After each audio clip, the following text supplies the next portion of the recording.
5 আগস্টের পর থেকে শিমুল আর আলম গ্যাং শুরু করেছে অত্যাচার। এমন অত্যাচার শুরু করেছে, ওরা মহিলারে আগে দেয়, সব মহিলাগুনিক লাঠি সোটা দিয়ে আগে দেয়, আর ওরা থাকে পিছনে, যাতে পুলিশ এসে সারি এই মহিলার জন্য কিছু না করতে পারে। মহিলা পুলিশ না আসা পর্যন্ত তো ওরে কিছু বলা যায় না।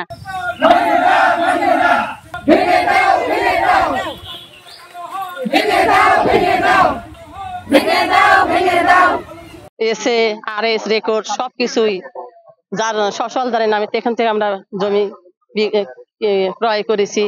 তারপরে এতদিন ওই আলম শিমুল আমার বুকে বসে খাইছে, আমি তাদের মানুষ করেছি, আমার কোলে থাকিছে। আমি আপন ভাস্তিকে ওই আলমের সঙ্গে বিয়ে দিছি। দেওয়া পর এবার 5ই আগস্টের পর থেকে আলম অনেক লোকজন লিয়ে, সন্ত্রাসী লিয়ে, মহিলা লিয়ে আমাদের সেই অন্যায় অত্যাচার শুরু করেছে।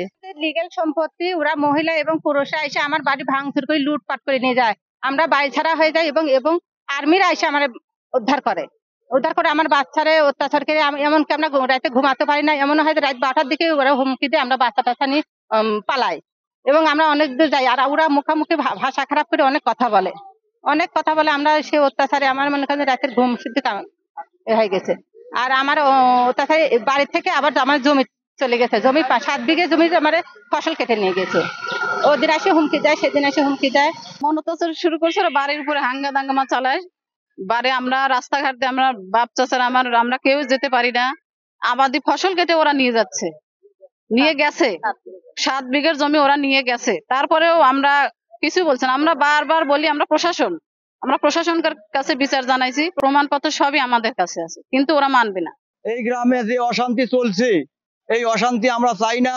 কাগজদার জমিদার মাননীয় টিওনো মহোদয় অনুরোধ করতে যে আপনি এর সুন্দর ফয়সালা দেন, আমরা এখানে খুনাখুনি চাই না। এই অশান্তি ভোগ আমরা 4 মাস ধরে করতেছি, আমরা শান্তি চাই। কাগজদার জমিদার এই সন্ত্রাসী এসে হামলা দেওয়া, জমি লিগেল জমির ধান কাটে নেওয়া, এটা অবৈধ। আমাদের আজকে মানববন্ধনের যে আমাদের যে কার্যক্রম, নিচে দেখেন প্রমাণচিত্র দেখেন আপনারা, এরা লাঠি ফালা নিয়ে এরা যে আক্রমণ করছে প্রতিনিয়ত। আমাদের কাছে অপরণ ভিডিও আছে, ইউনো আমাদের কাছে আছে, ওসি সাহেবের কাছে আছে। তারা প্রতিনিয়ত প্রত্যেকে বিভিন্ন ধরনের বাইরে বহিরাগমন থেকে লোকজন নিয়ে আসে, রাত্রে নিয়ে এসে রাত্রি যাপন করে। আমরা প্রচন্ড পরিমাণ বিধ্বস্তাপী হয়ে আছি। মেম্বাররা বলতেছি যে যদি ওদের কাগজদার সম্পত্তার, এটা রাষ্ট্রীয় ঘোষণা না, এটা আসলে অধিকার, তাই কাগজ সঠিক করে আনুক। আমরা এই মানববন্ধনে যারা এলাকাবাসী আসছি, আমরাও এই মানববন্ধনে যারা আসছি, তারা সহ তাদের জমিতে আমরা দখল করে দেবো। বর্তমান অত্যাচার আলম গং, শিমুল গং, এনারা যেভাবে অত্যাচার না, যে একটা অমানবিক, যদি যাইতে 10-20 জন মার্ডার হয়ে যাবে, এই মার্ডারের থেকে আমরা পরিত্রাণ চাচ্ছি। আমাদের অত্যাচার করছে, আমাদের পথ অবরুদ্ধ করছে।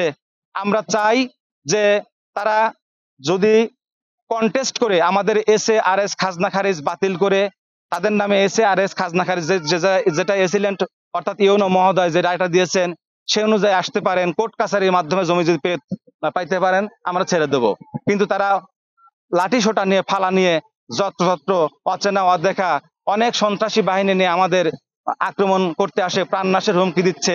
আমরা এর থেকে পরিত্রাণ চাই এবং আমাদের SARS মূলিকে না খাজনা খারিজ করা জমিতে আমরা নিষ্কণ্টক ভোগ দখল করছি, বিগত 50 বছর যাবৎ করতে চাই। এই ব্যাপারে আপনাদের সার্বিক সহযোগিতা কামনা করছি।